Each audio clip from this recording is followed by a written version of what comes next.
Oke pemirsa, kita jumpa lagi bersama podcast Jejak Mata Ketiga. Kali ini aku bersama narasumber yang lagi berada di kota Depok Lama ya Ayah. Ya, perkenalkan namanya siapa? Henry. Henry sudah lama ya tahu tempat pabrik aki yang terbengkalai di kota Depok Lama ini ya? Iya. Pernah nelusur ke tempat tersebut? Pernah. Pernah ya? Pernah menemuin apa aja, hal-hal ganjil seperti apa yang waktu diikutin sosok tinggi hitam. Tinggi hitam. Hampir kemasukan, tapi terus ada yang situ ngeplok pengen masukin di saya tapi nggak bisa, ada yang ngalangin, ngapain masukin. Ya.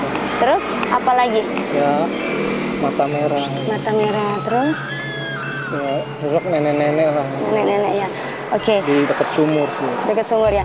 Terus menurut AA tadi kan kita sudah menelusur nih bersama Jejak Mata Ketiga. Penelusuran kita dari yang sebelumnya itu lebih adrenalin yang mana sih A?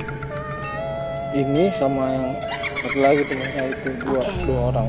Kalau yang tadi AA lihat dari penelusuran kita tadi itu apa yang membuat AA tuh nggak bisa lupa, yang selalu terngiang dan selalu teringat dari AA? Ya itu, sosok ular sama kuntilanak merah di situ. Iya, oke. Yang tadi sempat masuk ya. Iya. Artinya betul ya bahwasanya emang di situ adalah ada sosok makhluk ular berkepala manusia yang sudah dibuktikan oleh adanya lorong-lorong itu ya Ayah. Jadi menurut mitos yang katanya di situ tuh ada makhluk monyet itu, ternyata itu adalah memang salah satu penjaganya dari itu, dan ternyata bukan dari Gunung Kawi.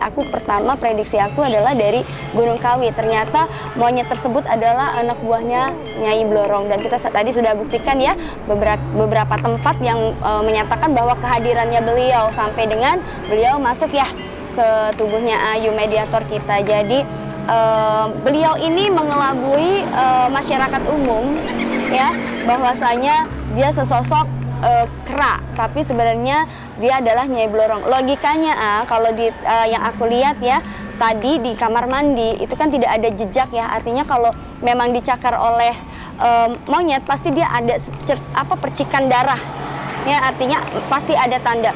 Dan ada tanda jejak tangan atau apa. Tadi aku investigasi tidak ada. Yang aku justru temuin adalah semacam kayak sisik. Jadi sisik-sisik emas ya. Di situ aku ada dan di atap-atap dindingnya itu aku melihat kayak ada ya, kalau ular kan kalau ini pasti ada semacam kayak bau anyir ya, anyirnya ularnya, dan juga di situ memang beliau tersengat, artinya ya dicakar, tapi bukan dicakar, sebenarnya digigit sesosok manusia berkepala ular tersebut. Menurut AA yang disebut AA tadi mustika yang warnanya merah, tadi kita nggak ada ya, mungkin belum keberuntungan kita ya Ayah. Nah, ketika AA waktu itu menemukan mustika berwarna merah itu, reaksi AA apa? Dan apa yang AA rasain? Ini saya spontan pengen ngambil. Terus? Kalau teman saya jangan, itu pancingan. Iya betul memang. Ketika AA ngambil itu, niscaya anak istri AA entah apa yang terjadi. Jadi sebaiknya ini pelajaran juga buat kalian, jika kita menelusuri ataupun kita bertamu ke tempat-tempat yang memang tidak berpenghuni, sebaiknya jangan pernah mengambil apapun, karena ketika kita mengambil satu benda sekalipun itu akan menjadi malapetaka buat keluarga kita. Jadi perlu diingat ya. Terus waktu AA masuk ke ruangan-ruangan tadi, menurut AA yang paling serem itu ruangan mana sih? Yang tadi, yang kuntilanak merah, ruang tadi. Ruang yang sana yang ada kolam-kolam kecil itu ya. Iya. Memang di situ bukan hanya kuntilanak, sebenarnya mereka berkumpulannya, mereka tuh ada di situ. Kenapa setiap kolam tuh harus ada airnya? Karena itu artinya adalah bahwasanya di situ ada kehidupan dari sosok ular. Ular kan selalu berkaitan dengan air ya. Artinya di situ beliau sering meeting, tempat meeting ya pemirsa. Jadi tempat meetingnya manusia berkepala ular dengan kera, ada kuntilanak dan sebangsanya yang di situ emang untuk menjaga tempat tersebut, karena memang tempat tersebut juga adalah harta ya yang didapat dari sesosok nyai tersebut. Jadi memang tidak boleh, sebenarnya tidak mengizinkan kalau kita tuh masuk ke tempat tersebut, dan akibatnya kalau mereka yang mencoba-coba akibatnya bisa fatal. Salah satunya yang dialamin oleh AA ya. Setiap kali pulang mengalami apa? Ya ada aja gangguan. Ada gangguan ya, dihadang ya. Pernah dihadang dengan sosok apa aja? Enggak pernah bilang, kayak ada yang jahil aja dia. Ada yang jahil ya? Pasti ada yang ngikut. Pernah dimimpiin lewat mimpi? Iya, ini saya kaki nggak bisa gerak. Kaki nggak bisa gerak? Nggak sama sekali, nggak bisa ngomong, nggak bisa ketahan, pengen teriak nggak bisa. Oh gitu. Dan terus ketika terkena gangguan seperti itu, apa yang AA lakukan? Saya diem aja. Saya nyebut, saya berdoa dan nyebut nama almarhum papa. Habis itu udah selesai. Sudah selesai ya.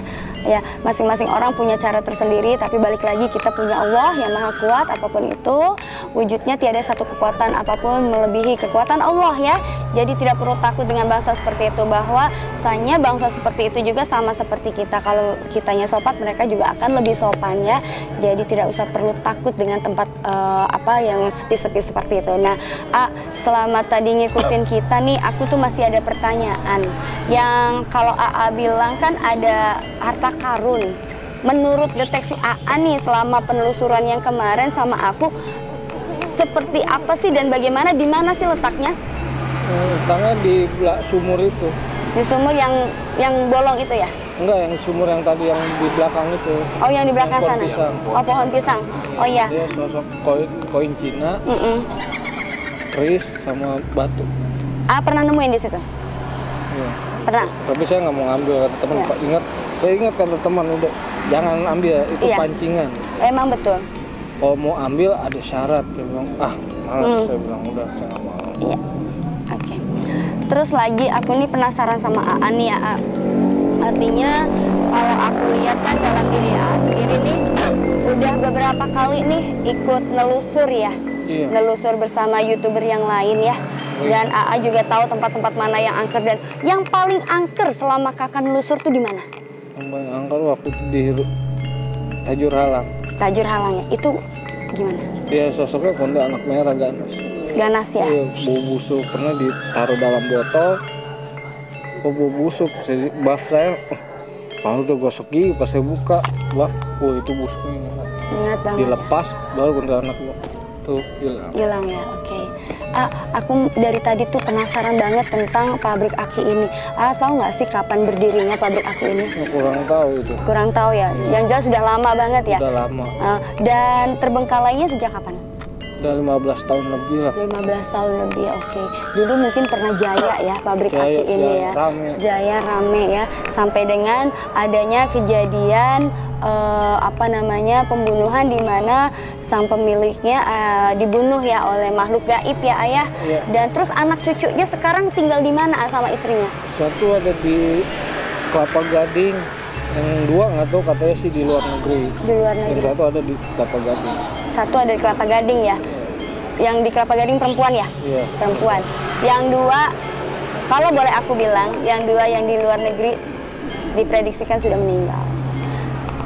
Hanya saja artinya ditutupin ya, ditutupin oleh keluarga karena itu merupakan aib keluarga. Dan memang kalau dalam perjanjian bangsa iblis adalah dari selain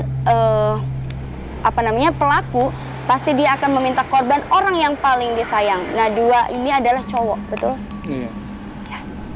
Oke pemirsa, terima kasih banyak AA. Nanti kita jumpa lagi, jangan lupa tempat yang baru kita boleh calling-calling ya Ayah. Kita gabung lagi ya.